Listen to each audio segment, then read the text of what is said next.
Hi everyone. Tonight we're going somewhere that, by every rule of engineering, common sense, and basic real estate wisdom, should not exist.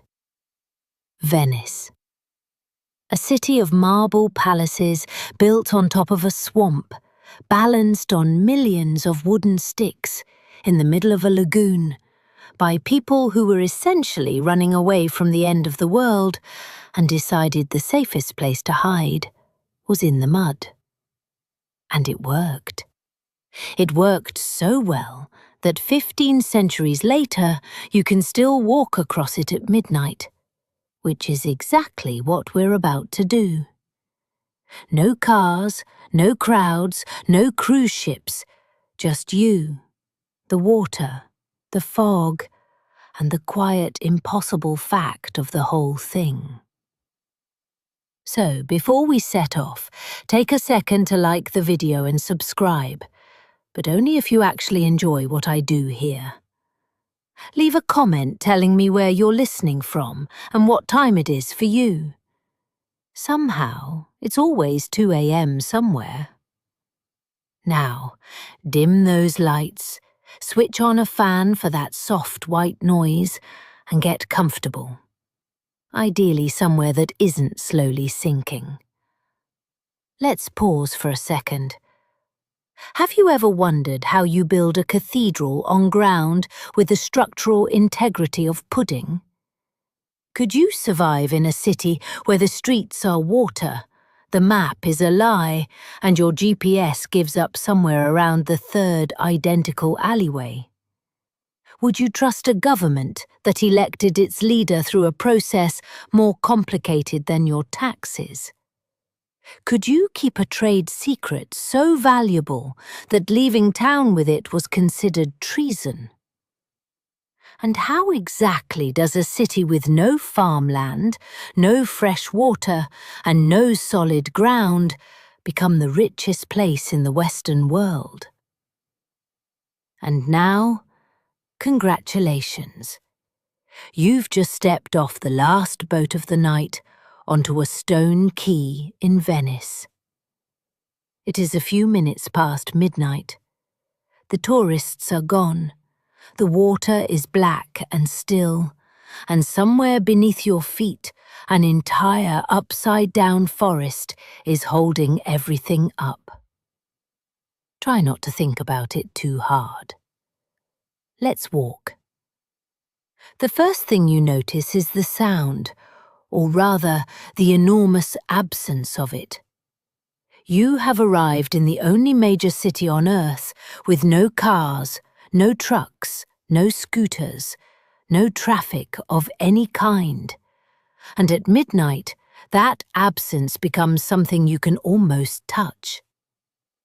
There is water lapping against stone. There are your own footsteps, embarrassingly loud. There is, somewhere in the distance, a single boat engine puttering home. That's it. That's the whole soundtrack. Your ears, trained by a lifetime of background hum, keep waiting for the noise to start. And it simply doesn't. It's like the moment the refrigerator stops running, and you realize it had been running your entire life. Venice at midnight is that moment, stretched across an entire city. And you're standing in the middle of it, holding your jacket a little tighter, wondering when the catch arrives. Spoiler: the catch arrived 1,500 years ago, and it was the ground itself. Let's rewind, because to understand where you're standing, you need to understand the people who chose it. And the word chose is doing generous work. In the 5th and 6th centuries, the Roman world was coming apart, and waves of invaders, Huns, Goths, Lombards, the whole catalogue of people you did not want visiting, came sweeping across northern Italy. The comfortable citizens of the mainland cities looked at the burning horizon, looked at the miserable mosquito-ridden lagoon offshore, and made a calculation no real estate agent would ever endorse. The swamp it is. They fled onto the mudflats and sandbars with whatever they could carry, reasoning that no self-respecting army would bother chasing them into knee-deep water and clouds of insects. And here is the remarkable part. They were right. The lagoon was such a spectacularly unappealing place to invade that nobody ever really managed it. Venice was founded, in other words, on the strategic principle of being not worth the trouble. It would go on to become the most valuable city in Europe. History has a sense of humour. Now for the part you were warned not to think about too hard. The ground you're walking on is not, in any meaningful sense, ground. Venice sits on mud, soft, shifting, waterlogged lagoon mud that would swallow a stone building the way a couch swallows loose change. So the early Venetians did something that still makes engineers a little emotional. They took millions of wooden piles, trunks of alder and oak and elm, and drove them down through the mud, one, by hand, until they hit the harder layer of compressed clay below.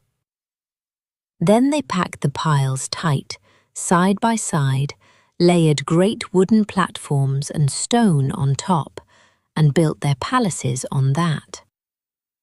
An entire city, standing on what amounts to an upside-down forest, planted trunk first into the seabed. The church of Santa Maria della Salute alone reportedly sits on over 1 million of them. Ever assembled furniture on a soft carpet and watched it wobble? The Venetians had that problem, at civilization scale, and their solution was to nail the carpet to the planet. Here is the question you should be asking, and the answer is the best trick in the whole city. Wood rots. Everyone knows wood rots, especially wet wood. So how is Venice still standing on timber that went into the water when the Roman Empire was still technically a going concern? The answer is that rot needs oxygen. The little organisms that eat wood need to breathe, and the piles beneath Venice are buried in dense, airless mud where nothing that eats wood can survive. Deprived of oxygen, the wood didn't decay. It did something stranger. Over the centuries, minerals from the water seeped slowly into the timber, and the piles hardened, petrifying by degrees into something closer to stone. The mud that should have been Venice's fatal weakness turned out to be its preservative, quietly mineralizing the foundations while everyone upstairs got on with the business of getting rich. The city, in other words, is standing on wood that the sea has been personally reinforcing for 1,000 years. Try getting that kind of customer service from your contractor. Let's talk about the obvious thing, the thing every visitor has to rewire their brain around. In Venice, the streets are water. Not decoratively, not partially, structurally. The canals are the roads, the highways, the delivery routes, the ambulance lanes, and the garbage collection network. And everything that moves in the city moves by boat or on foot. There are around 150 canals threading between the islands, with the Grand Canal sweeping through the middle in a great reversed S, the main street of a city where Main Street will absolutely get your shoes wet. Tonight, at midnight, the canals are black and glassy, holding the reflections of lamps so still they look painted on. In the morning, They'll fill with barges hauling vegetables, parcels, refrigerators, and everything else a city needs. Because when your streets are water, your delivery truck is a boat, your moving van is a boat, and your fire department is, yes, a boat. It's like someone took an ordinary city and ran a global find and replace on the word wheel. Now, a word of warning about the walk ahead. You are going to get lost. Not might, will. Venice is a knot of narrow alleys called calli, some barely wider than your shoulders, that bend, fork, double back, and dead end into canals with a cheerful unpredictability of a dream. Street names repeat in different districts. Signs point in two directions at once toward the same destination, and both are somehow correct.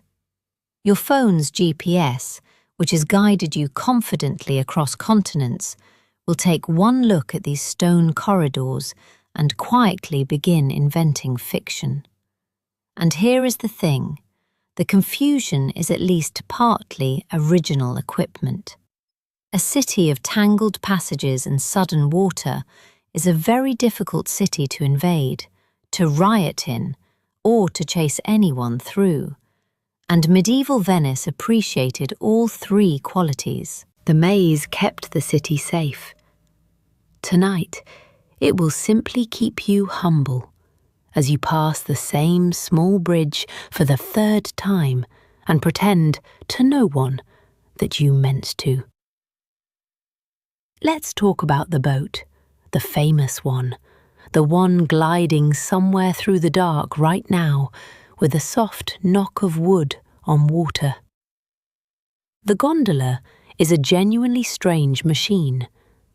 11 meters of hand-built asymmetry, its left side wider than its right, so that a single oarsman standing at the back can row it in a straight line without switching sides.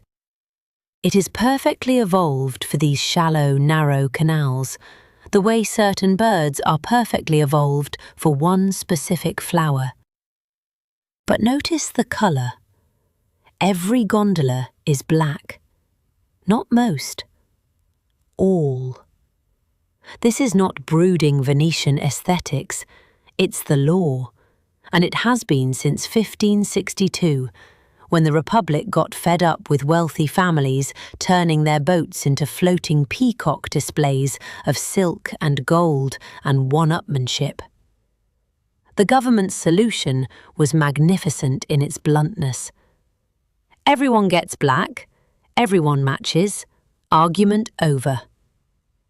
It was the school uniform policy of luxury boating. 4.5 centuries later, the world's most romantic vessel still dresses like it's attending a very elegant funeral, because once upon a time, rich people couldn't be trusted with paint. The man standing on the back of that boat deserves a closer look, because his job is far harder than his posture suggests. A gondolier rows standing up, facing forward, with a single oar braced in a carved wooden rest called a forcola, steering a boat longer than a bus through canals with the turning space of a hallway. He does this while ducking bridges, judging tides, reversing out of corners, and reading water traffic that includes taxis, barges, and other gondolas. All without brakes, because gondolas do not have brakes. The trade runs deep in families, passed down through generations, and the license is famously hard to get. Years of training, exams on rowing, history and languages for a limited number of coveted spots. It is, in effect, a small hereditary guild of standing athletes. Ever tried to parallel park while standing on the car, facing the wrong way, using one oar? He does it 40 times a day in stripes while narrating. Your midnight walk will take you over bridge after bridge after bridge, because Venice has around 400 of them, stitching 100+ islands into one walkable city. Each bridge is a small arched hill of stone steps, up, over, down, and by the 20th one, your legs will begin filing formal complaints.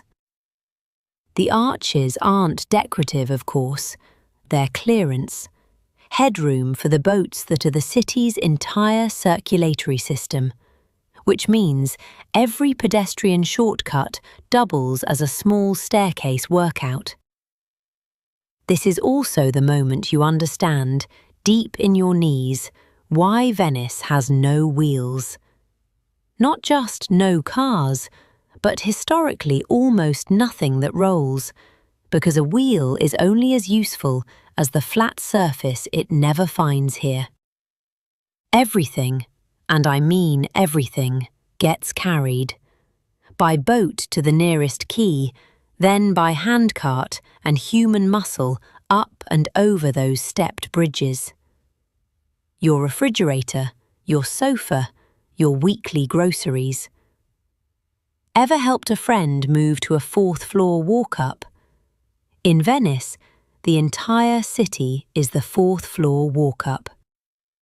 Here is a riddle the founders had to solve on day 1. You have built your city in the water, and you are surrounded by water, and you cannot drink any of it. The lagoon is salt. Venice, famously, is a city in water without water, and for most of its history, there were no pipes from the mainland. The solution is hiding in plain sight in nearly every square you'll cross tonight. Those handsome carved wellheads in the centre of each campo. But they aren't wells in the normal sense. There's no groundwater below worth drinking. Each one is the visible tip of a giant underground rain-collecting machine. A huge clay-lined pit filled with sand, with drains at the corners of the square funneling rainwater down through the sand, which filtered it clean into a cistern at the centre. The whole square was a catchment device. The city built thousands of them. Every plaza you stroll through was secretly a water treatment plant wearing a very good outfit. Follow the flow of the city long enough and you arrive at the Rialto, the high, white, shop-lined bridge over the Grand Canal, glowing tonight like a stage after the play has ended. For centuries, this was not just Venice's market. It was arguably the commercial centre of the Western world. Around this bridge, on any given medieval morning, you could find German merchants, Turkish traders, bankers at their benches, banco, incidentally, being where the word bank comes from. Money changers, insurance men, and gossip moving faster than any of them. Prices set at the Rialto rippled out across Europe. It was a stock exchange, a trading floor, and a rumour mill compressed into a few hundred metres of quay. Shakespeare's merchants asked, "What news on the Rialto?" because that was where the news was. Tonight, the stalls are shuttered and the fish market is hosed clean, and you can stand at the top of the bridge in total silence, alone at the exact spot that was once the loudest, richest, most connected place on the continent. It's the closest you'll ever get to standing in a powered-down internet. Let's talk about how a swamp town got rich enough to pave itself in marble, because the answer, to a startling degree, is dinner seasoning. Venice sat in the perfect position between Europe and the East, and it built its fortune moving the things Europe desperately wanted and could not grow: pepper, cinnamon, cloves, nutmeg, silk, incense. Spices arrived by ship from Alexandria and the Levant were unloaded onto these very quays, marked up with tremendous confidence, and sold on to a continent that would pay nearly anything to make preserved food taste like something. At its height, pepper was so valuable it functioned practically as currency. Fortunes, dowries, and debts moved in sacks of it. Venice was, in essence, the fulfillment centre of the medieval world, a warehouse with a navy and exquisite taste.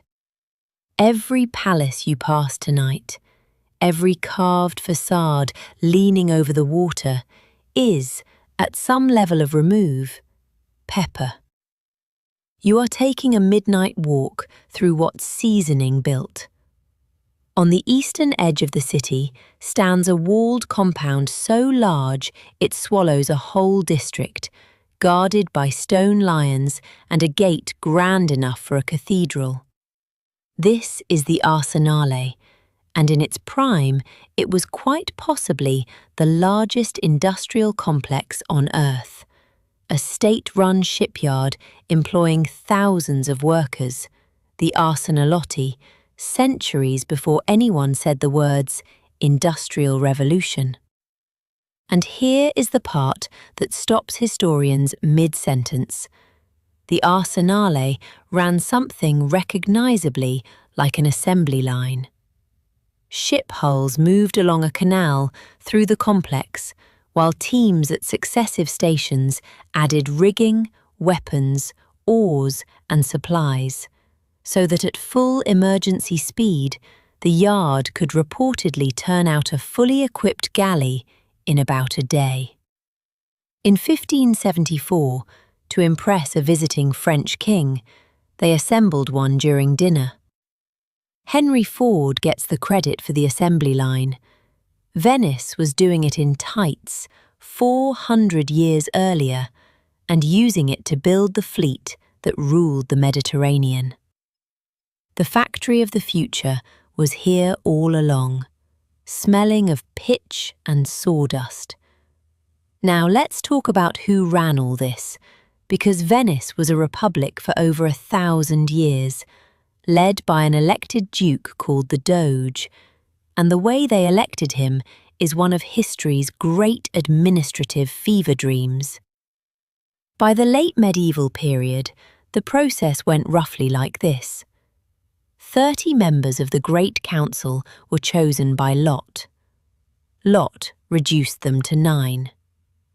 The 9 elected 40. The 40 were reduced by lot to 12, who elected 25, who were reduced to 9, who elected 45, who were reduced by lot to 11, who chose the 41 electors who finally, at last, elected the Doge. 10 stages, alternating elections and lotteries. The entire point was to make the outcome impossible to bribe, rig, or predict, because Venetians trusted their fellow noblemen roughly as far as they could row them. It was a system designed by people who assumed everyone was scheming, because everyone was. Ever sat through a hiring process with too many interview rounds? Venice would like you to know it can always get worse. And it worked for centuries. Tucked into the walls of the Doge's palace and around the city, you can still find carved stone faces with open mouths, slots, really, called the Bocce di Leone, the lion's mouths. These were the Republic's official channels for citizens to post written denunciations of their neighbours. Tax evasion, corruption, conspiracy, whatever you'd witnessed, or, less nobly, invented. The notes dropped into the darkness behind the stone face, and landed in the hands of magistrates, including, for the serious stuff, the famously secretive Council of Ten, the State Security Committee, whose name alone could quiet a dinner party. Now, before you picture pure Orwellian nightmare, the system had rules. Anonymous accusations were treated with suspicion and generally required corroboration or a signed name to proceed, because even the 10 knew that an unsigned note about your annoying neighbour was probably about your annoying neighbour. Still, the message of those stone mouths was unmistakable. The Republic is listening.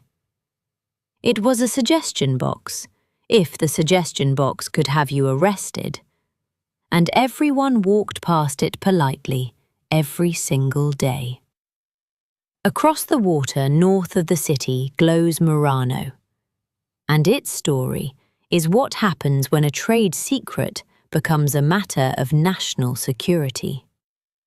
In 1291, Venice ordered its entire glass industry moved out to the island, officially because the furnaces kept threatening to burn down a city made, at the time, substantially of wood, which was fair. But once the glassmakers were conveniently gathered in one place, the Republic's grip tightened. Murano's masters made the finest glass in the world, crystal-clear cristallo, mirrors, impossibly delicate goblets, and the techniques were state secrets in the fullest sense. Glassmakers were showered with privileges, high status, wealth, the right for their daughters to marry into nobility. They were also, in the fine print, forbidden to leave. Emigrating with the secrets of the furnace was treason, and Venetian agents were known to pursue runaway masters across Europe with distinctly unfriendly intentions. It was the gilded cage perfected. Be celebrated, be rich, be honored, and don't even think about the door. The world's most beautiful glass, made by men who could look at the horizon but never row toward it. Venice is the city of masks, and the reason is stranger and more practical than the postcards suggest. For centuries, carnival stretched on for weeks, in some eras months, during which Venetians of every rank could put on the white volto or the beaked, chinless bauta with its black cloak and tricorn hat, and simply stop being themselves. Behind the mask, a senator could gamble beside a servant, and nobody officially knew anything about anyone. In a small, dense, gossip-powered city, where the lions' mouths were always hungry, the mask was a pressure valve, sanctioned, seasonal anonymity in a place with none. Naturally, people pushed it, wearing masks well outside carnival for business best conducted facelessly, until the government had to pass law after law restricting when masking was legal, which tells you exactly how much everyone was enjoying it. It was, in effect, incognito mode, invented 3 centuries before the browser, and the whole city logged in together every winter. Now for a chapter told a little more gently, because Venice's greatest gift to the world was born from its darkest visitor. A city built on trade is a city built on arrivals, and ships from the east brought silk, spices, and, repeatedly and catastrophically, plague. The Black Death and its aftershocks devastated Venice again and again, carrying off staggering portions of the population. But here is what the Venetians did with that terror. They organized it. They designated islands in the lagoon, the lazzarettos, where arriving ships, crews and cargo suspected of infection were held in isolation before being allowed into the city. The waiting period settled at 40 days, 40 giorni in Venetian, and that phrase, worn smooth by centuries, became the word quarantine. Venice essentially invented public health as border policy, not superstition, but a system: inspection, isolation, documentation, run with the same administrative seriousness the Republic applied to shipping manifests. Much of the modern world's response to epidemics is, at its root, a Venetian standard operating procedure. Some cities give the world a food. Venice gave it a survival protocol. All this walking has earned you a word about the food, and Venetian food is exactly what you'd expect from a city with no farmland and the entire sea for a backyard.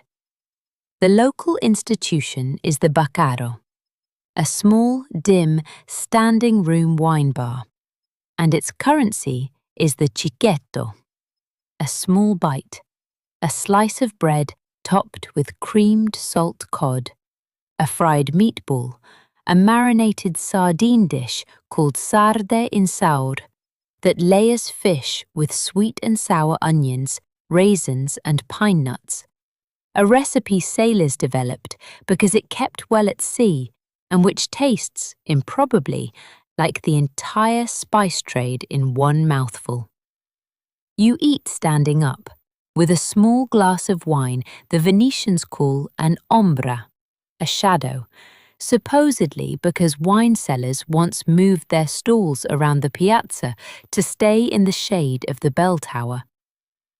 It is tapas, essentially, except the Venetians will note, with quiet regional confidence, that they were snacking like this while much of Europe was still gnawing on turnips. Dinner here is not a meal. It's a stroll with stops.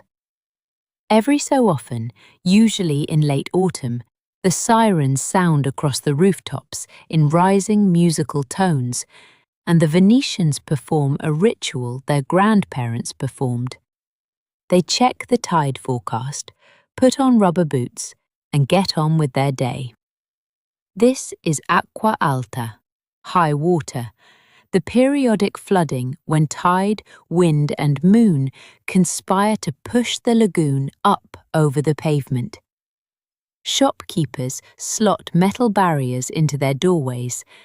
The city lays out raised wooden walkways along main routes, and commuters file along them above their own submerged streets, with the weary competence of people for whom the sea occasionally visiting the living room is simply weather.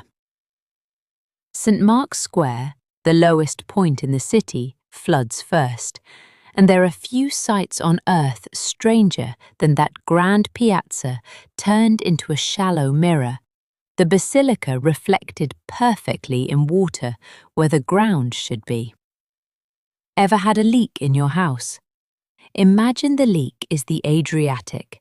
It's scheduled, and everyone owns boots.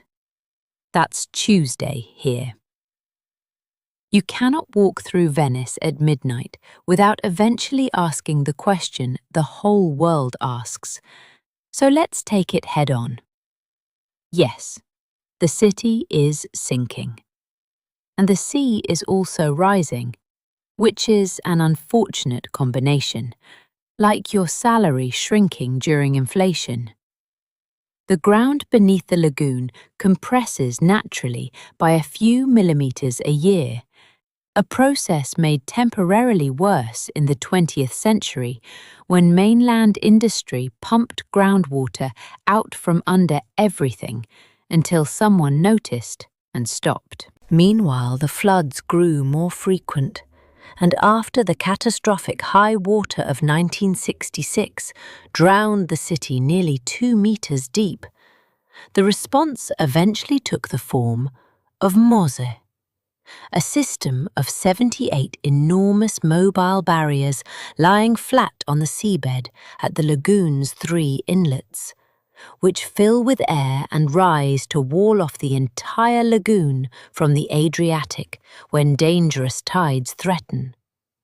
It took decades, cost billions, weathered scandals, and, as of recent years, it works, rising like a drawbridge for the whole city. Venice's oldest fight, 15 centuries running, now has hydraulics.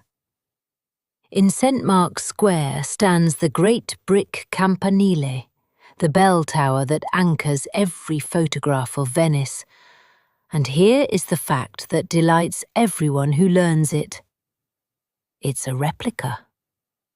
On the morning of July 14, 1902, the original tower, nearly 1,000 years of construction and repairs stacked 100 meters high, developed an ominous crack, shared some masonry as a warning, and then collapsed entirely, folding down onto itself into a tidy pyramid of rubble. And in one of history's most courteous disasters, essentially no one was hurt.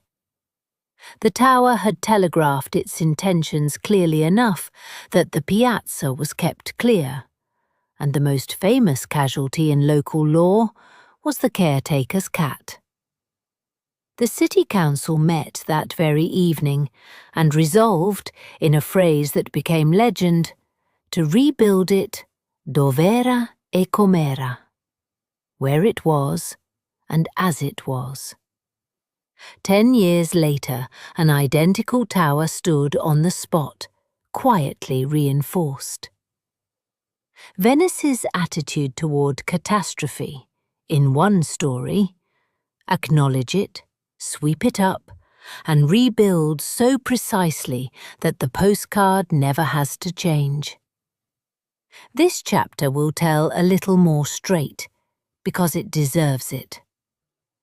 The Republic of Venice lasted 1,100 years, through plagues, wars, fires, and the slow migration of world trade toward the Atlantic, which makes it one of the longest-lived states in human history. And it ended not with a siege, because no one ever successfully besieged Venice, but with a signature. In 1797, Napoleon Bonaparte's armies stood on the mainland shore, and the young general made it clear the old republic's choices were surrender or destruction. The last Doge, Ludovico Manin, removed the ducal cap and handed it to a servant, reportedly saying he would not be needing it again, and the Great Council voted itself out of existence in a chamber where votes had been cast for the better part of a millennium. No storming of the walls, no last stand. 11 centuries of independence ended in an afternoon of paperwork. The lagoon that had stopped Attila's descendants, pirates, and rival empires could do nothing about a man with artillery and a fountain pen. The city survived, as it always does. The Republic did not. Somewhere above you on this walk, behind shuttered windows, the actual Venetians are asleep, and they are worth a chapter of their own, because they are getting rarer. The historic city that once held well over 100,000 people is now home to only a few tens of thousands, and the number drifts downward year by year as apartments convert to holiday rentals and daily life, the butcher, the school, the hardware store, gets slowly crowded out by the machinery of 30 million annual visitors. The Venetians who remain are, by necessity, a stubborn breed. People who carry groceries over 4 bridges, who own more rubber boots than sneakers, who navigate by instinct through alleys that defeat satellites, and who greet each acqua alta with the sigh of someone whose house guest has arrived early again. They will tell you with feeling that Venice is not a museum or a theme park, but a living city, their city. And at midnight, with the crowds gone and laundry strung between the buildings overhead, you can finally see exactly what they mean. Your walk ends where the city ends, at the edge of the water, as the sky over the lagoon begins its slow shift from black to the colour of oyster shells. This is the hour when Venice belongs to almost no one. A few fishermen heading out, the first barge of the morning loading crates, gulls conducting their daily arguments. And standing here, you can finally take in the whole preposterous sum of it. A city built by refugees in a swamp, on trees hammered upside down into mud, that became the richest port in Europe, invented quarantine and something like the assembly line, elected its leaders by lottery-flavoured chaos, dressed its boats for a funeral and its citizens in masks. And then, when Empire and Napoleon and the sea itself came for it, simply refused, politely and repeatedly, to stop existing. 15 centuries of experts have agreed Venice shouldn't work. Venice has responded by outliving all of them. The sun comes up over the water, the stones turn gold, and the miracle once again holds for one more day. Let's walk east toward the walls, because it's time to see where all that commercial swagger got its teeth. Even tonight, shuttered and silent, the Arsenale announces itself. The land gate is a triumphal arch guarded by a row of stone lions, several of them ancient Greek statues looted from the Aegean and shipped home as trophies, because when Venice went shopping abroad, it occasionally shopped for monuments. One of those lions carries runic graffiti scratched into its shoulder by Scandinavian mercenaries 1,000 years ago, which means the front door of this factory is defended by a Greek lion wearing Viking graffiti in an Italian city. History in Venice does not layer so much as pile. Behind those walls, at the Republic's height, worked a labour force in the thousands, the Arsenalotti, a hereditary caste of shipwrights, caulkers, rope makers, ore carvers, and foundrymen who formed a city within the city. They had their own neighbourhoods, their own privileges, their own fierce pride. They served as the Doge's honour guard and as the fire brigade, and their morning flood through the gates was one of the great daily spectacles of Venice. Inside, the operation was organised in ways that would not look fully alien to a modern plant manager. Standardised parts, so that a rudder or a bench made this year fit a hull laid down last year. Specialised stations, each performing one task well, and vast, covered sheds where hulls could be built and stored in advance.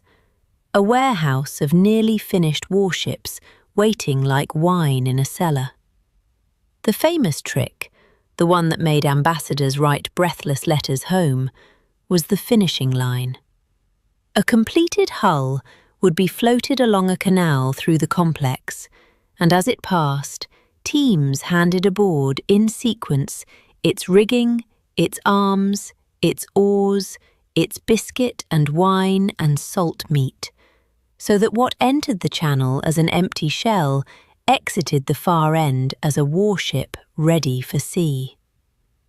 In the emergency of a war scare, output could reportedly reach a galley a day, and in 1574, to entertain King Henry III of France, the yard famously assembled a galley in the hours it took the royal party to enjoy a banquet, dinner and a ship.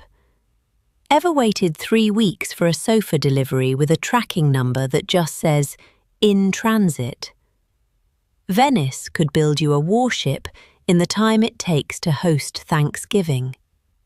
Dante toured this place in the early 1300s and was so struck by the boiling black pitch, the steam, the hammering, the half-built hulls looming in the smoke, that he used it in the Inferno as scenery for one of the pits of hell, which the Arsenalotti presumably took as a 5-star review. The scales was without rival. By the 16th century, the Arsenale sprawled across dozens of hectares, the largest industrial complex in Europe and possibly the world, centuries before the word industrial meant anything. And notice what it implies about the Republic's soul. Other states of the age projected power through cathedrals and palaces. Venice built those too. But its true cathedral was this: a walled, secretive, state-owned megafactory whose product was the ability to say no to anyone on salt water. The Republic understood, long before the phrase existed, that supply chains win wars. Tonight, the great sheds stand mostly quiet, housing naval offices, research institutions, and art exhibitions during the Biennale.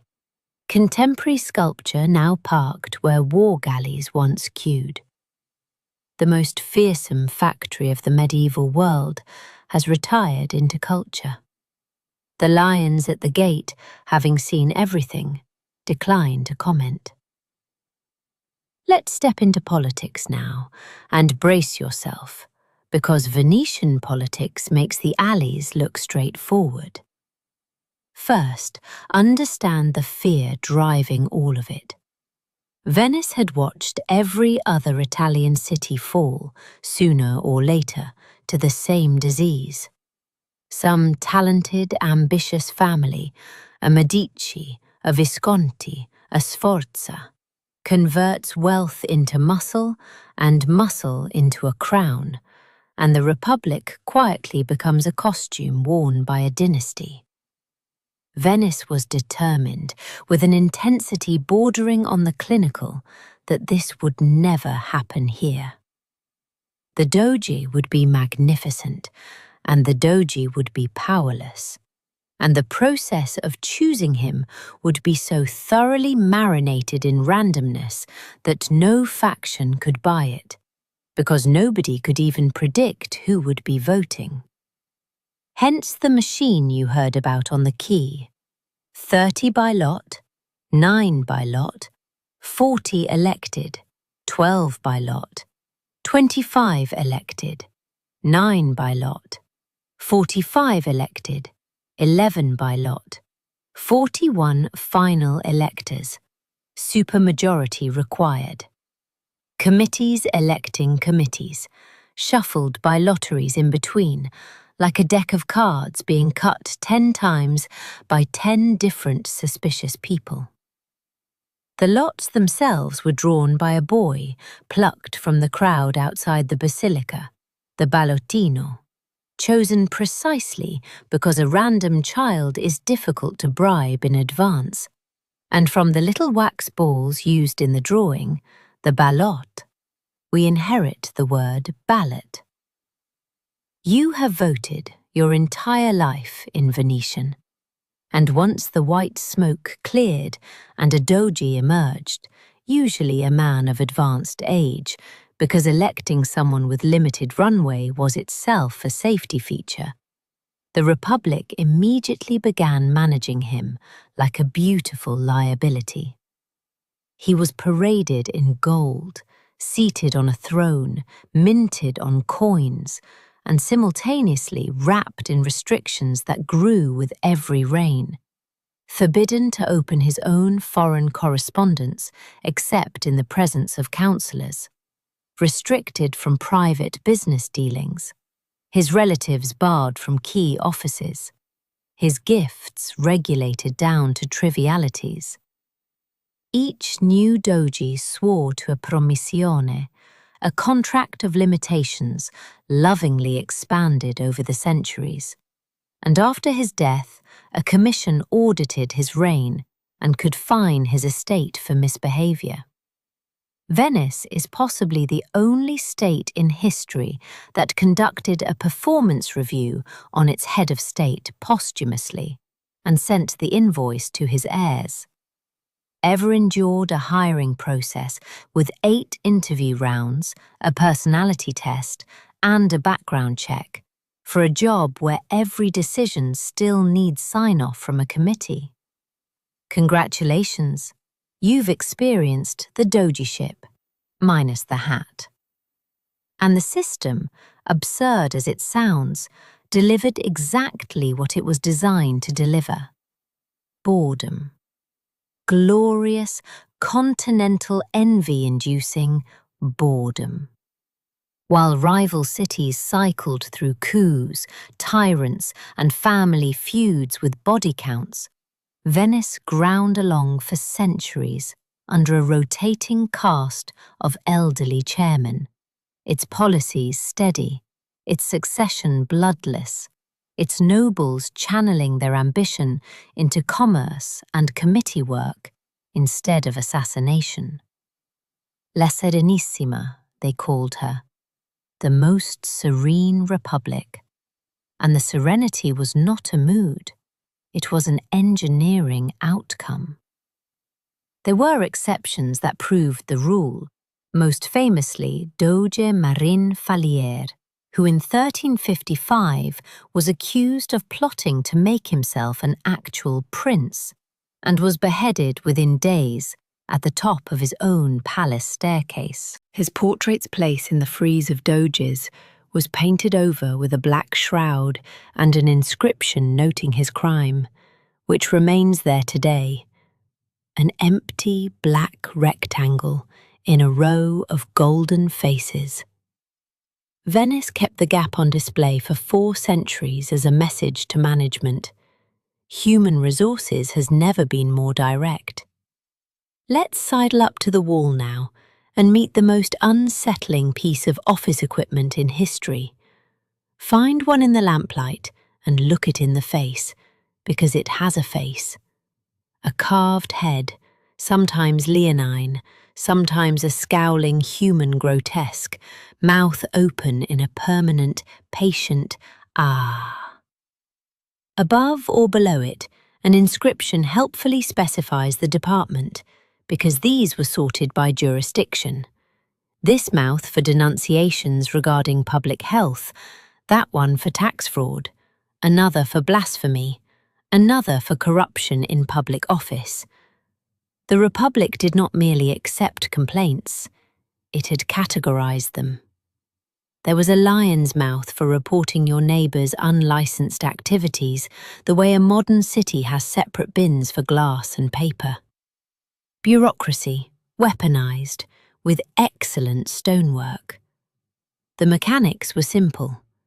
You wrote your accusation, folded it, and fed it to the face, and it dropped into a locked box on the far side of the wall, opened only by the relevant magistrates.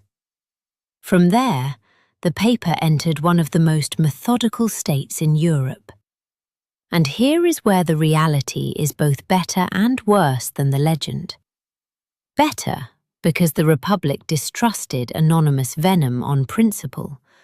Unsigned denunciations were, by standing rules, supposed to be discarded or acted on only with strong corroboration and formal votes by the councils, precisely because everyone understood the temptation to weaponize the box against a rival in love, business, or inheritance. Worse, because a signed, credible note about something the state cared about treason above all, could set in motion the Council of Ten, the Republic's intelligence and security organ, whose deliberations were secret, whose reach extended to a network of informers across the city and agents abroad, and whose justice could be swift, discreet, and occasionally posthumous to announcements.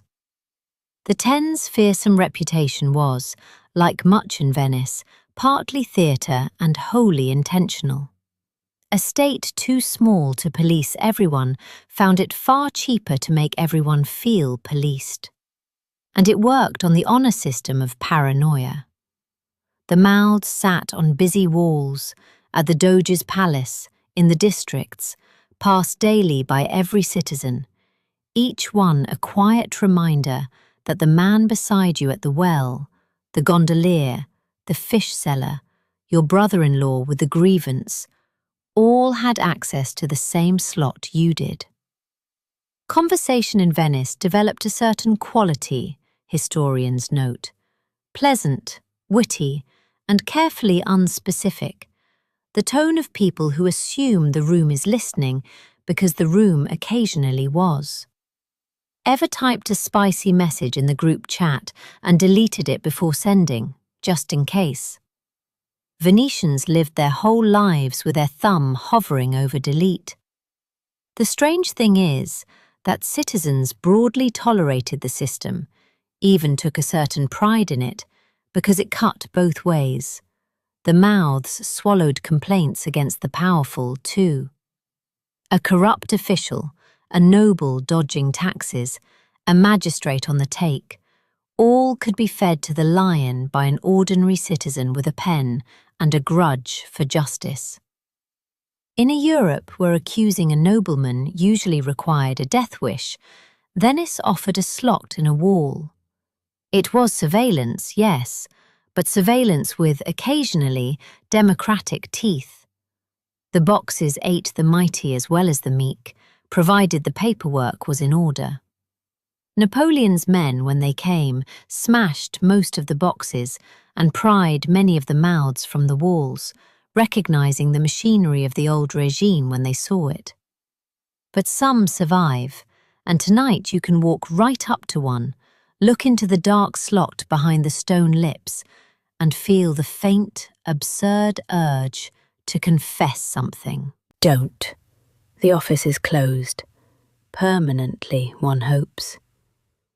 Let's look north across the black water, toward a scatter of lights a mile off, and talk about the most gilded prison in the history of craftsmanship. The official reason for the 1291 relocation order was fire, and it was a real reason. Glass furnaces ran day and night at ferocious temperatures in a city built substantially of timber, tightly packed and hydrated exclusively by rain barrels and prayer. Every glassworks was a bonfire with a business license. Moving them to Murano was sensible urban planning. It was also, the Republic quickly noticed, magnificent security. All the geese that laid the golden eggs were now on one small island, countable, watchable, and surrounded by a moat the size of a lagoon. What those geese made justified every ounce of paranoia. Murano's furnaces produced things the rest of the world simply could not. Cristallo. Glass so clear it seemed like solidified air, at a time when everyone else's glass was greenish and cloudy. Mirrors of a flatness and brilliance that made Murano the mirror maker to the palaces of Europe, at prices that could exceed paintings by masters. Chandeliers like frozen fireworks, beads by the ton that travelled the trade routes as currency. The recipes, the exact sands, the fluxes, the temperatures, the wristcraft were state secrets in the fullest legal sense. and the penalties for exporting them escalated from fines to threats against fugitive masters' families to, in the letter of the law and the law of the trade, assassins dispatched after runaway glass-blowers. Whether the daggers flew as often as the stories claim, the message was received. The Republic considered a man's knowledge of glass to be government property that happened to live inside a citizen. In exchange, and this is what makes Murano fascinating rather than simply grim, the glassmakers were showered with honours almost no craftsman in Europe could dream of. They were gentlemen of the furnace, permitted to wear swords, granted immunity from certain prosecutions, listed in a golden book of their own, and, most remarkably, their daughters could marry into Venetian nobility without staining the bloodline, a privilege that put a glass-blower's family one wedding away from the ruling class. The master of a furnace was a celebrity, courted, flattered, and rich. He simply could not leave. Ever had a job with incredible benefits, great pay, real prestige, and a non-compete clause enforced by the intelligence services? Murano invented the golden handcuffs, then blew them in crystal. Life on the island organised itself entirely around the fire. Furnaces ran continuously for months because cooling and reheating wasted days, so the work rolled in shifts through the night. Boys entered as garzonetti, apprentices, and spent years earning each step toward maestro, learning that glass is less a material than a temperament, a substance that is honey one second and stone the next, worked in the breath between. The teams still function this way today. The maestro seated at his bench, assistants orbiting with gathers of molten glass on iron pipes, the whole dance conducted in glances and grunts, in workshops where the tools would be recognizable to a 13th century ghost. And some of the family names above today's furnace doors, Barovier most famously, appear in records stretching back 6, 7 centuries. The same blood tending the same fire since before Columbus. The travel ban, of course, eventually failed, as travel bans do. Secrets leaked, notably to France, and Europe learned to make its own mirrors. But by then, Murano had banked 4 centuries of monopoly. Tonight the island glows quietly across the water. Furnaces banked low, still making glass, still slightly apart. Old habits. The best cage, it turns out, is the one the prisoners spend 700 years decorating.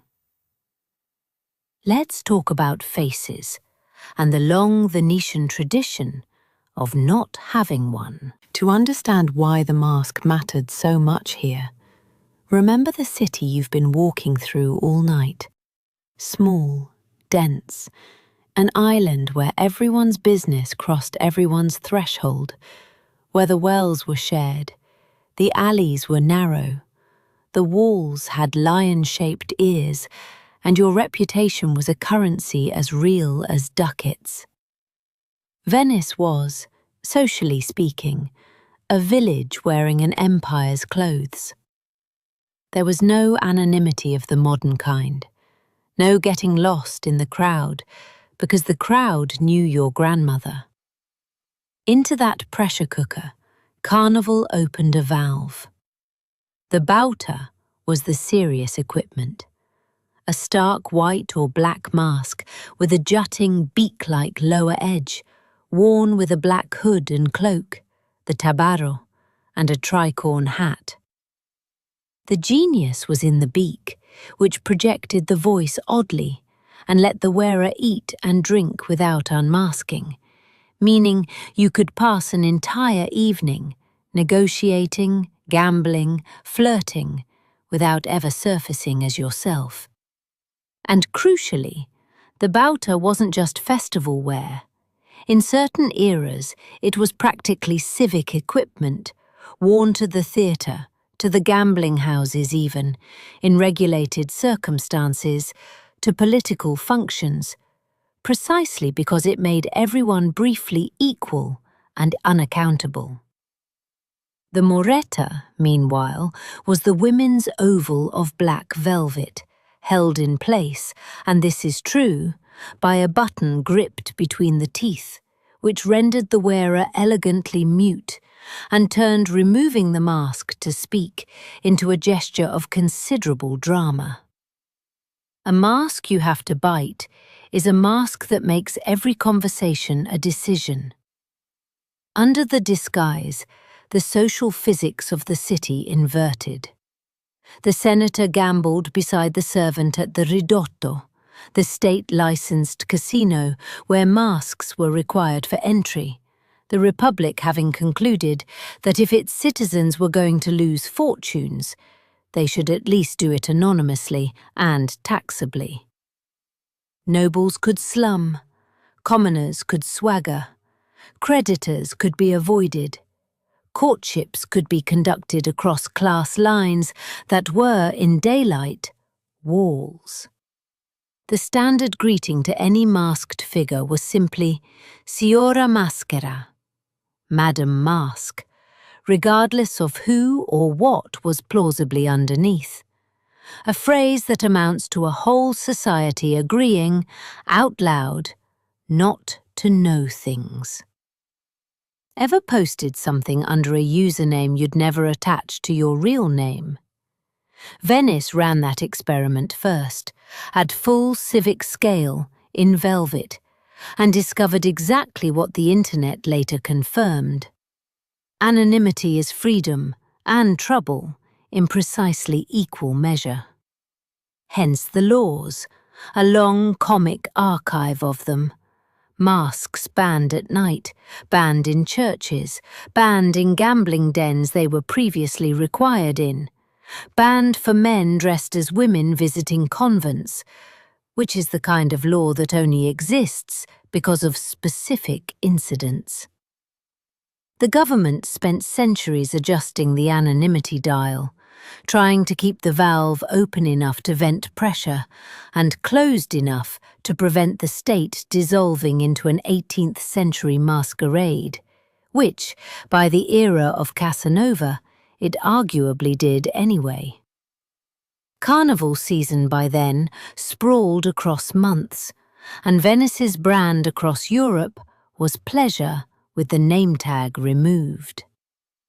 Napoleon shut it all down in 1797, along with the Republic itself, and the masks went into drawers for nearly 2 centuries, until the modern revival in 1979 brought Carnival back as spectacle. Today it's photographers and costumes and cruise day crowds, gorgeous and slightly museum-like. But walk these alleys tonight, past the darkened mask shops with their white faces staring out of the windows like patient ghosts, and the old logic is still legible.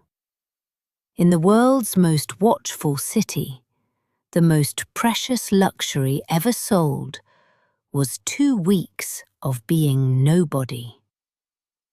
Let's slow our pace for this one, as we do, because this chapter cost Venice too much to be told entirely in jokes. The arithmetic of a trading empire is unforgiving. Every ship that brought pepper could bring pestilence, and Venice, precisely because it was the busiest port in the West, stood first in line.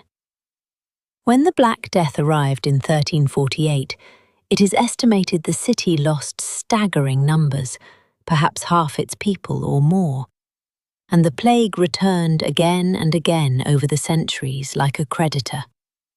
The outbreak of 1575 to 1577 killed tens of thousands, and the one of 1630 carried off nearly a third of the city, including, in an earlier wave, the great painter Titian. These were not abstractions. They were neighbourhoods emptied, parishes silenced, the boats to the burial islands running full. What makes Venice's story different is not the suffering, which all of Europe shared, but the response, which was bureaucratic. And bureaucratic here is a compliment. While much of the continent met plague with processions and scapegoats, Venice, a city that already inspected cargo, licensed trades, and audited its own dead doges, reached for the tool it trusted most: administration. The insight, centuries before anyone saw a microbe, was that the disease travelled with people and goods, and therefore arrival itself could be regulated. Ships from suspect ports were held at anchor. Crews, passengers, and cargo were landed not in the city, but on designated islands. First, the Lazzaretto Vecchio, established in the early 15th century as a hospital island for the infected, then the Lazzaretto Nuovo, where ships and merchandise waited out their isolation, goods aired and fumigated in great warehouses, letters disinfected, the whole intake of an empire filtered through checkpoints in the lagoon. The waiting period, tested and adjusted, settled at 40 days, 40 giorni, a number that may owe as much to scripture, 40 days of flood, of desert, of Lent, as to medicine, but which happened to comfortably outlast the incubation of the disease. The word followed the practice into every language on earth: quarantine. When you lived through the pandemic protocols of your own era, the temperature checks, the isolation periods, the health passes, you were, in a very direct line, following Venetian standard operating procedure, version 1. A health magistracy oversaw it all, with power to detain doges' cargoes and ambassadors alike. Bills of health issued in one port were checked in the next. An international paperwork system for contagion, invented by merchants who understood that trust, like pepper, must be certified. It did not always work. The great mortalities of 1576 and 1630 broke through every barrier, and the city's response to those failures is written on its skyline. The Church of the Redentore, raised in thanksgiving after the first, and the vast marble dome of the Salute after the second, built on its million-plus piles as a permanent visible receipt of a bargain with heaven. To this day, twice a year, Venetians walk bridge of boats processions to those churches, keeping promises their ancestors made 4 centuries ago, which may be the longest-running thank you note in the world. And the Lazzaretto Islands still sit out there in the dark water, quiet now, archaeologists working among the old warehouses and the mass graves. If you ever wondered whether paperwork can be heroic, Venice's answer is yes. The unglamorous, patient, form-stamping courage of a city that could not cure the disease, so it organized against it, and in doing so, wrote one of the first great chapters of public health. Some monuments are made of marble. This one is made of 40 days. Let's cheer ourselves up with dinner, or what passes for dinner in a city that prefers grazing. Push aside a curtain in some narrow calle earlier in the evening, and you'd have found the classic scene. A baccarat, barely bigger than a living room, wine barrels or their memory along one wall, a glass counter crowded with small plates, a floor of worn stone, and a population of locals standing, always standing, elbow to elbow, conducting 3 conversations at once. The bar sweats pleasantly.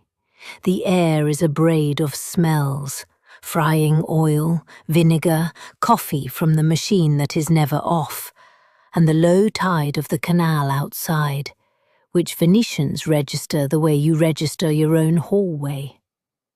Nobody is in a hurry, and nobody is staying long. This is the paradox of the Giro di Ombre, the evening crawl from baccarat to baccarat. Perpetual motion, zero urgency.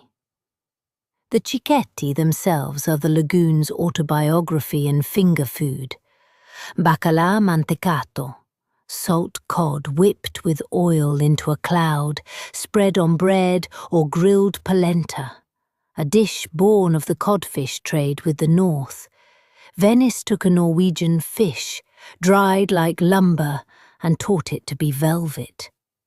Sarde in sour, those sweet and sour sardines with onions, raisins, and pine nuts, the recipe that lets sailors carry fish to sea without ice and accidentally created something people now argue about romantically. Folpetti, baby octopus, boiled and dressed, sold near the markets for centuries. Half an egg with an anchovy across it like a tiny scarf. Meatballs, polpette, whose crunch is audible from the doorway. Nothing costs much. Everything is gone in 2 bites. You order by pointing, which is the local language everyone speaks fluently. And in your other hand, the ombra, that little glass of wine whose name, the shadow, carries the story you heard on the quay. The wine cellars of St. Mark's, trailing the shade of the campanile around the square through the day to keep their barrels cool, until meeting in the shadow became having a small wine in the city's permanent vocabulary. A people who name their drink after the sundial movement of a bell tower's shade are a people who have been enjoying their evenings thoughtfully for a very long time. Ever paid a startling sum for small plates in a restaurant with filament bulbs and a reclaimed wood ethos? Venice would like a word. The baccarat has been running the small plates concept since roughly the Renaissance. Standing room only, no reservations, no tasting menu, no narrative arc, just fish, bread, wine and the day's gossip, priced for gondoliers and grandmothers. The hip modern wine bar is a baccarat that went to design school and forgot its friends. And notice what the ritual is actually for, because it isn't really the calories. The Giro is the city's social circulation system. A Venetian's evening might touch 3 or 4 bars, each with its crowd, its news, its running arguments, the whole route a way of taking the neighbourhood's temperature, one ombra at a time. In a city with no cars and no distances, the pub crawl is a stroll of 200 metres, and everyone you know is statistically guaranteed to intersect your orbit before the second glass. Dinner as an event with a table and a conclusion exists here too, of course. But the true Venetian meal is horizontal, distributed, ambulatory. A tapas crawl invented centuries before tapas had a publicist. Tonight the baccari are dark, chairs up, counters bare. Somewhere behind a shutter, tomorrow's bacala is already soaking. The city snacks in its sleep. Let's talk about the mornings when the city gets shorter, because no honest walk through Venice can skip the water's opinion of it. The mechanics are a conspiracy of ordinary things. The Adriatic is a long, narrow sea that sloshes like a bathtub. When a seiche of that slosh coincides with the spring tide, a low-pressure system, and above all, the scirocco, the warm southeast wind that piles water up the length of the sea and holds it against the lagoon's exits, the tide arrives with reinforcements. The lagoon fills beyond its manners, and the lowest streets, beginning always with St. Mark's Square, which sits barely above normal high water, go under by centimetres, or, on the bad days, by a lot more. The sirens you'd hear are refreshingly informative. A bass wail, followed by rising musical tones, one tone per severity band, so a Venetian lying in bed can decode tomorrow's water level by melody alone and decide, before opening an eye, which boots the day requires. What follows is the world's most rehearsed inconvenience. The passerelle come out, those raised plank walkways on metal trestles, assembled by city crews along the main routes into elevated single-file highways, and the population files along them with the resigned choreography of people queuing on a diving board. Shopkeepers slot steel or wooden barriers, the paratier, into door-frame grooves worn by decades of exactly this, and switch on the little pumps that hum behind counters like anxious pets. Children, immune to solemnity, treat the piazza as the world's grandest puddle.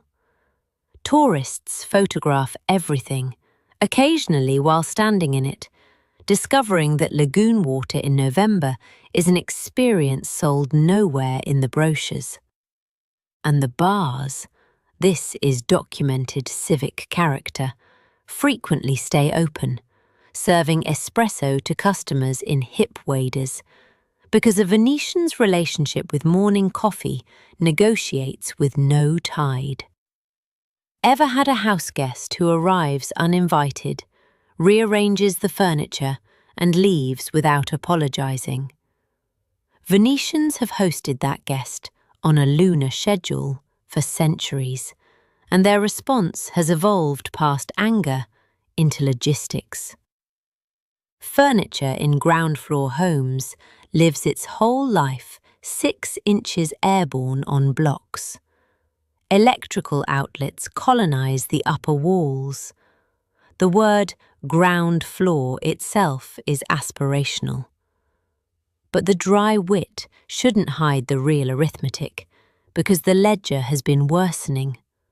The city has subsided, the sea has risen, and floods that struck a handful of times a year in your great-grandparents' era now arrive with unsettling frequency.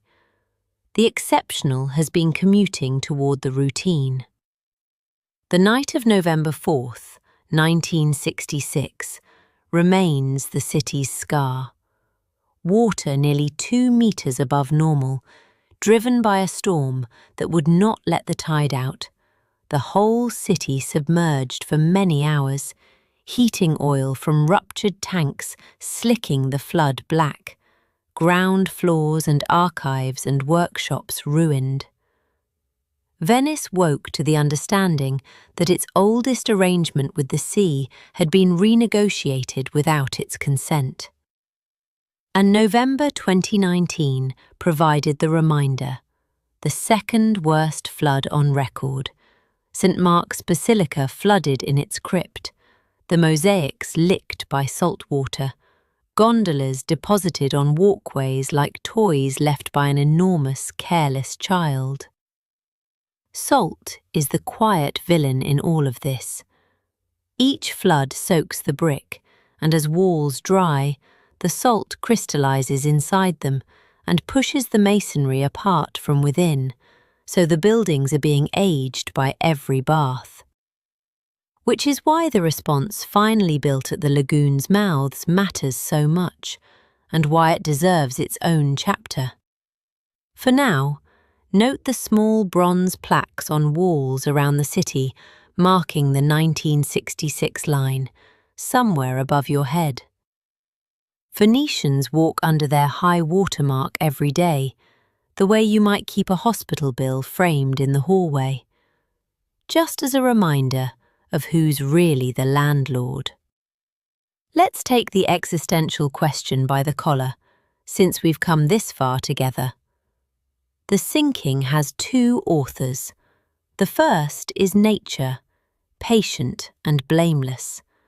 The sediments of the lagoon compact under the city's weight, and the whole region tilts by geologic degrees, costing Venice a millimetre or so of elevation in an average year. The pace of a fingernail, unnoticeable in a lifetime, decisive over 10. The second author was industry, and it worked much faster. Through the mid-20th century, the factories of Marghera on the mainland shore pumped groundwater from the aquifers beneath the lagoon in enormous volumes, and the city, sitting on those deflating layers, sank by roughly a further 10 centimetres in a few decades, a catastrophic sum in a place where destiny is measured in centimetres. The wells were shut down in the 1970s, the ground stabilised and even faintly rebounded, and Venice learned an expensive lesson. The city can survive almost anything except shortcuts.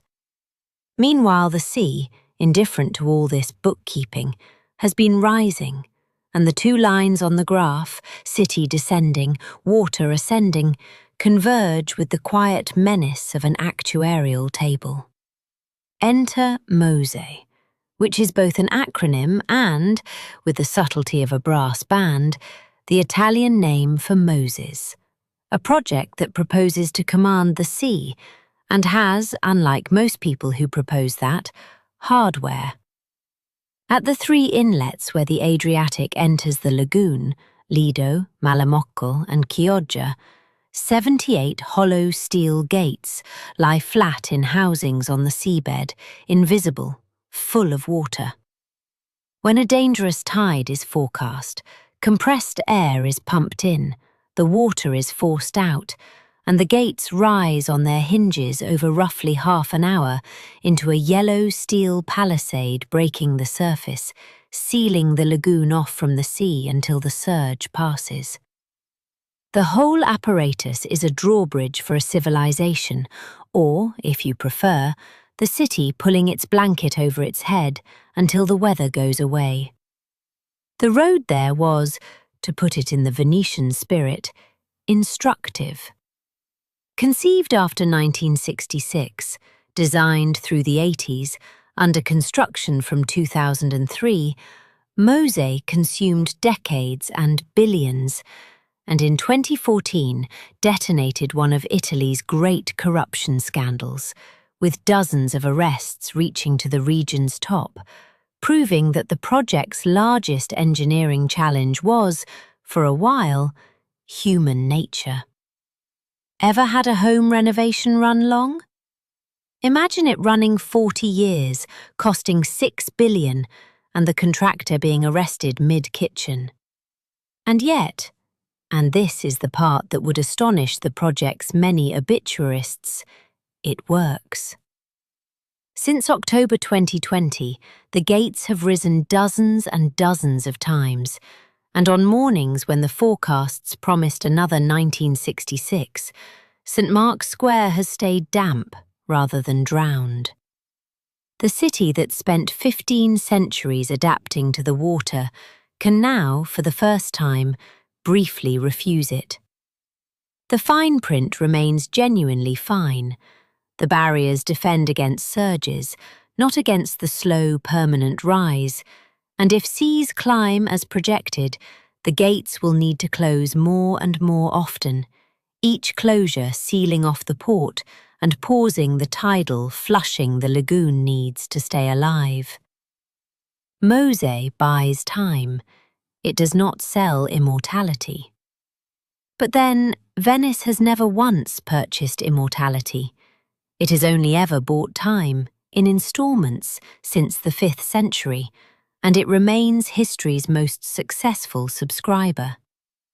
The city is sinking, the sea is rising, and Venice's response, as ever, is to file the appropriate paperwork, deploy the appropriate machinery, and open the bars on schedule. It has outlived every previous prediction of its death. The predictions keep coming, so does Venice. Let's stand in the great piazza now, empty at this hour in a way almost no living person sees it, and look up at the campanile with its secret.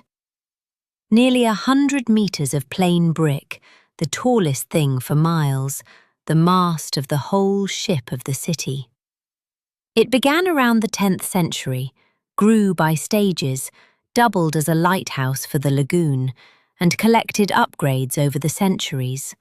The marble belfry, the golden angel on top that turns with the wind, and a viewing platform from which, in 1609, Galileo demonstrated his telescope to the Doge, salesmanship at altitude. Its 5 bells each had a job, and the jobs tell you everything about the old republic.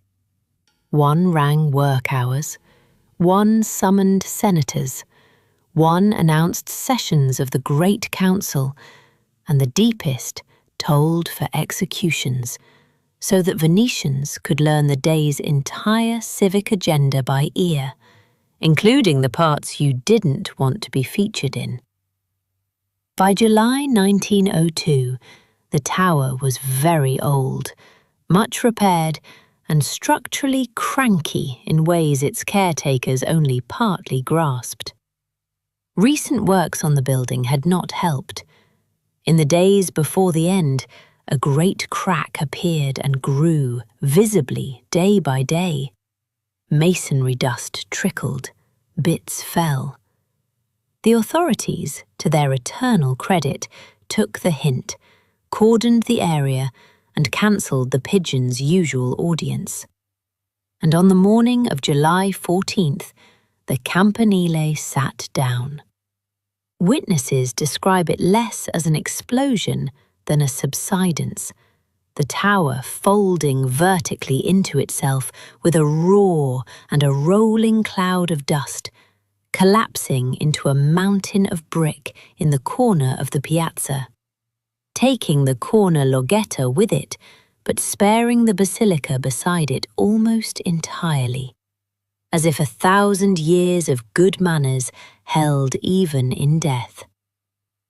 Casualties, essentially none, thanks to the warnings, with local law mourning chiefly the custodian's cat, who had, it said, returned to the tower at the wrong moment, and whose name is remembered while the names of that year's ministers are not. Ever watched a demolition crew spend weeks preparing to drop a building safely into its own footprint?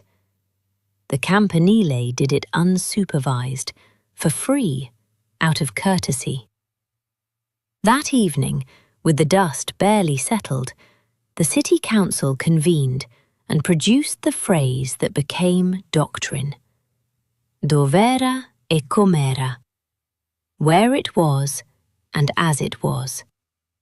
No modern replacement, no improvement, no artistic reinterpretation. The tower would return, identical to the eye, and the world agreed with startling speed. Donations arrived from across the globe, because by 1902, Venice had already become something the planet felt it partly owned. Reconstruction took a decade, done properly. Better foundations, reinforced structure, lighter materials where the eye couldn't tell, the old angel restored to the summit. The new campanile opened on April 25, 1912, St. Mark's Day, 1,000 years of symbolism landing on schedule. And so the tower in front of you, the one on every postcard, in every film, behind every selfie, is barely over a century old, a fact that bothers absolutely no one, least of all the Venetians, because dovere e comere expresses something deep in the city's operating system. Venice does not preserve buildings so much as it preserves Venice, the idea, the silhouette, the agreement between water and skyline. And it will quietly swap the atoms underneath to keep the picture true. Philosophers call this the ship of Theseus problem. Venice calls it maintenance. The bells ring the hours tonight from a replica over a square that floods in a city on medieval sticks, and every part of that sentence is somehow still working. Where it was, as it was. Next question. Let's give this chapter the quiet it asks for, because every long life ends, even a republic's, and this one had lasted longer than most civilizations get.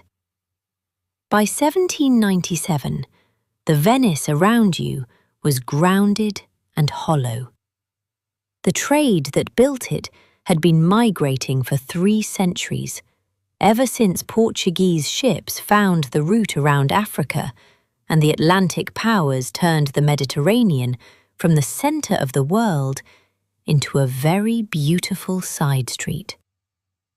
The Republic still governed, the Arsenale still stood, the rituals still turned like clockwork, the Doge still wed the sea each year in the old ceremony, casting a golden ring into the Adriatic from the state barge. But the fleet was a shadow, the treasury thin, and the ruling class had settled into a policy of unarmed neutrality, which is a dignified phrase for hoping very hard that history would go around. History that year was 27 years old, Corsican, and in a hurry. Napoleon Bonaparte's campaign in Italy had brought French armies to the lagoon's doorstep, and Venice's neutrality had frayed at the edges. Skirmishes on the mainland, an anti-French uprising in Verona, and, fatally, Venetian shore batteries firing on a French ship that forced the lagoon defences, killing its captain. Napoleon, who had already privately traded Venice's fate in his diplomacy with Austria, now had his pretext, and he issued the threat that ended 11 centuries. He would have no more Senate, no more inquisitors. He would be, he declared, an Attila for the Venetian state. The choice of name was a knife with history on it. The city founded by refugees from Attila was now told Attila had returned, with artillery, and this time the lagoon would not be enough. On May 12, 1797, the Great Council gathered in its vast golden hall, beneath the largest oil painting on earth, and the portraits of 120 doges, one of them still shrouded in painted black. They lacked even the quorum their own laws required. Outside, gunfire from departing loyal troops was mistaken for the beginning of an assault, and panic did the rest.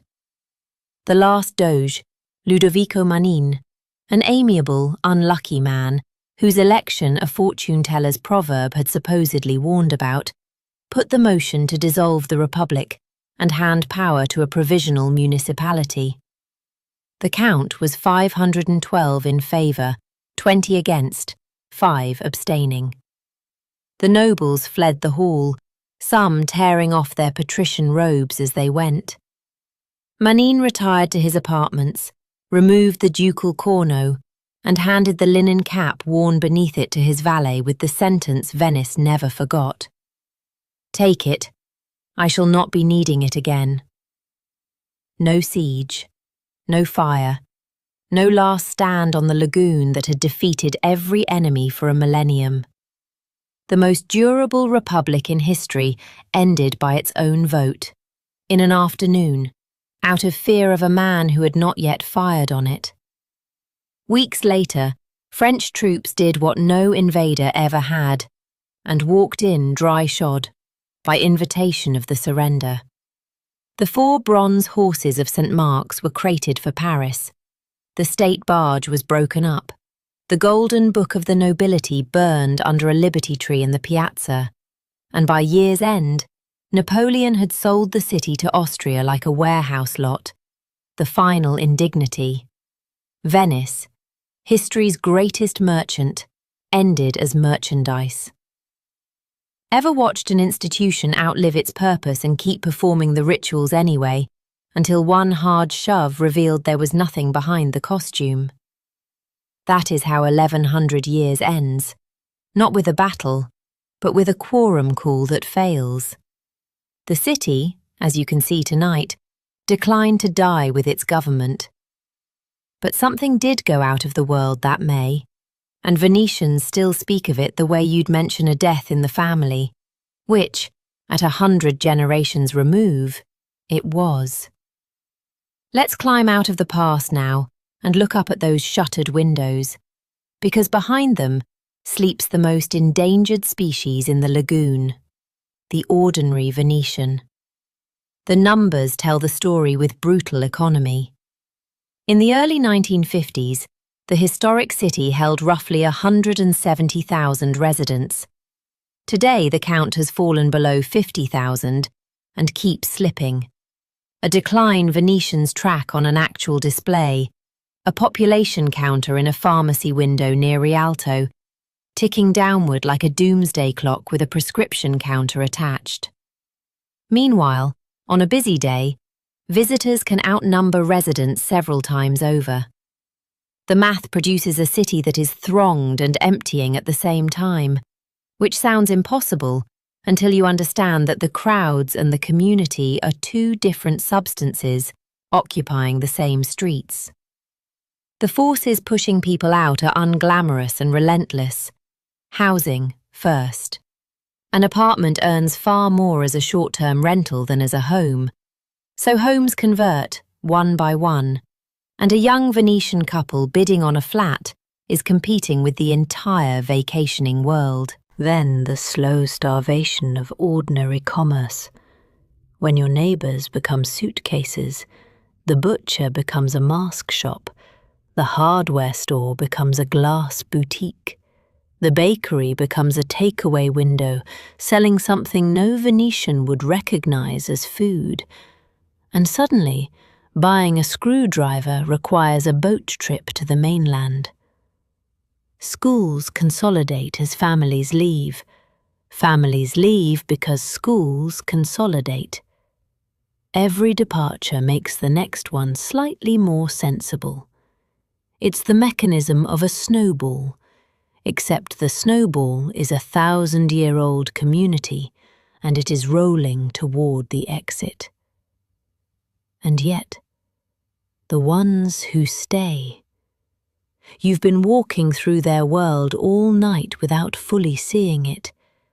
The laundry lines strung high between buildings, socks and bedsheets flying over the alleys like domestic flags.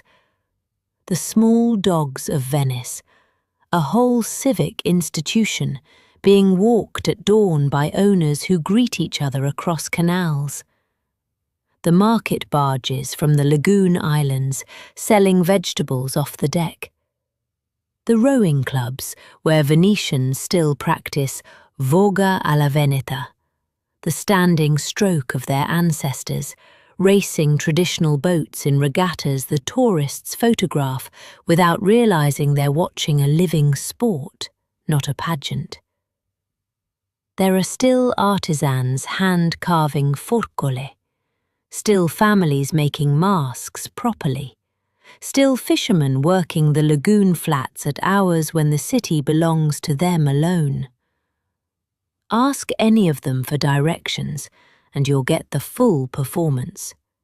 The rapid-fire rights and lefts, the bridge counts, the confident, "you can't miss it," delivered with the warmth of people who genuinely love the labyrinth that defeats you.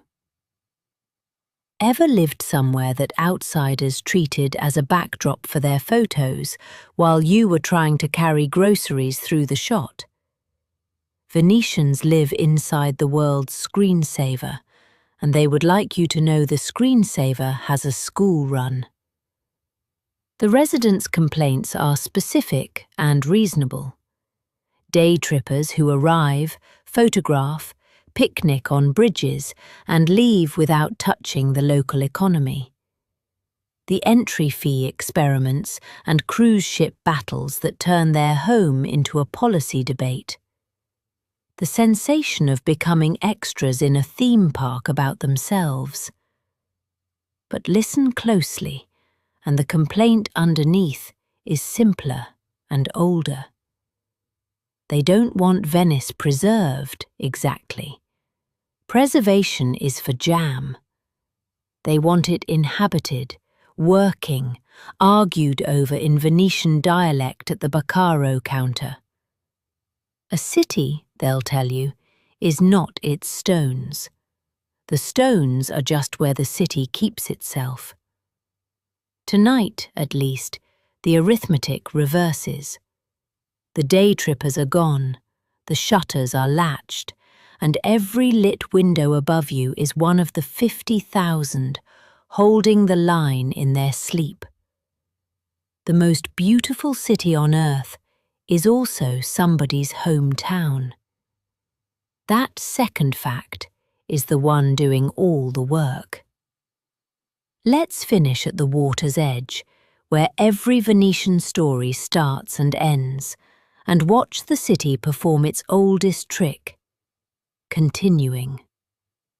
The light comes up the way it has for 15 centuries, grey first, then pearl, then a low gold sliding across the lagoon until the water turns to hammered metal and the domes of the salute catch fire one ribbed panel at a time. The first vaporetto of the day grumbles past, carrying bakers and nurses and a teenager asleep against the window. A fisherman's boat cuts the stillness out toward the flats, running the channels his grandfather ran, marked by the same crooked lines of wooden posts, the bricoles, that have signposted the lagoon's invisible roads for centuries.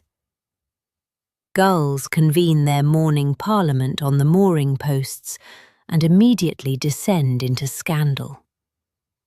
Somewhere behind you, a shutter bangs open, and a woman's voice says something to a cat that the cat ignores. The city is waking, and waking, for Venice, has always been the whole achievement. Run the ledger one last time, standing here. This place should have failed at every stage. It should have been a temporary refugee camp, abandoned when the Lombards moved on. The mud should have swallowed the first stone church. The wells should have run dry, the wood should have rotted, the plague should have finished what it started. Genoa should have won, the Turks should have starved the trade, Napoleon should have burned rather than bartered, the sea should have taken the ground floor, and then the rest.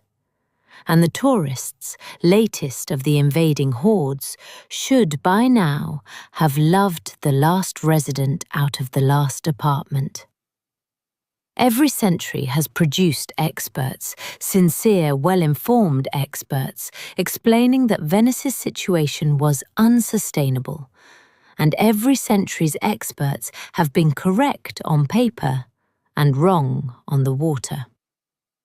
The city has made a 1,500-year career of being technically impossible. Ever known someone written off by every reasonable person who simply declined to participate in the verdict? Venice is that person, wearing marble. And here is the quiet secret you've been walking on all night. The miracle was never magic. It was maintenance. It was pile drivers and tide tables, sand filters and quarantine forms, dredged canals and rebuilt bell towers. A million small, unglamorous acts of stubbornness performed by fishermen, senators, glassblowers, chambermaids, engineers, and grandmothers. Each generation handing the next a city slightly repaired and completely unfinished. The lagoon gave Venice nothing but mud, salt, and time, and Venice built the rest out of sheer administrative refusal to sink. The gold came later. The gold was interest. So take a last look before the day's crowds come over the horizon like a cheerful, camera-equipped tide. The palaces stand on their drowned forest. The gates lie ready at the inlets. The gondolas knock softly at their moorings, dressed in black, patient as ever.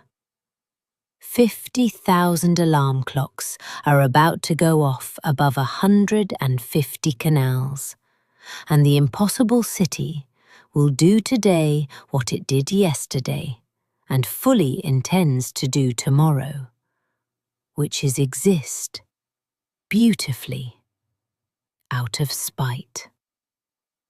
The sun clears the Lido, the water goes gold.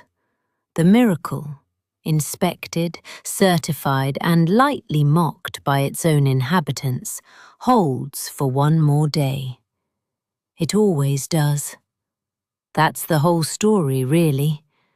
Everything else is decoration. And so your midnight walk comes gently to its end, right where the water meets the stone. What a strange and beautiful thing you've just wandered through. A city that began as a hiding place in a swamp and ended up as the most admired address on earth. You walked on a drowned forest and never once got your feet wet. You crossed 400 bridges, got lost on purpose, met boats dressed for funerals and booked for proposals, and learned that an entire empire was funded by the human desire to make dinner taste like something. You stood where Europe's money was invented, where quarantine was invented, where the word ballot was invented, all by people who technically lived in a puddle. And behind every marble facade, you found the same quiet truth. None of it was magic. It was maintenance. It was ordinary people, century after century, hammering piles, filtering rain, patching walls, raising gates, and refusing, politely and permanently, to sink. The Venetians, past and present, deserve a soft salute tonight. They took the worst land in Italy and made it the envy of the world, and their descendants are still up there behind those shutters, holding the line with rubber boots and strong opinions. That kind of stubbornness is worth honouring. It might be the most human thing there is. So as you settle into your own bed tonight, on ground that stays reassuringly still, in a home that does not require a tide table, take a quiet moment to be grateful. Grateful for dry floors and streets that stay put, for water that comes from a tap instead of the sky, and for a bed that is not, as far as you know, resting on 1,000,000 medieval trees. The lagoon is calm. The lamps are reflected in the black water. The impossible city holds for one more night, and so do you. Sleep well. Venice will still be there in the morning. It always is.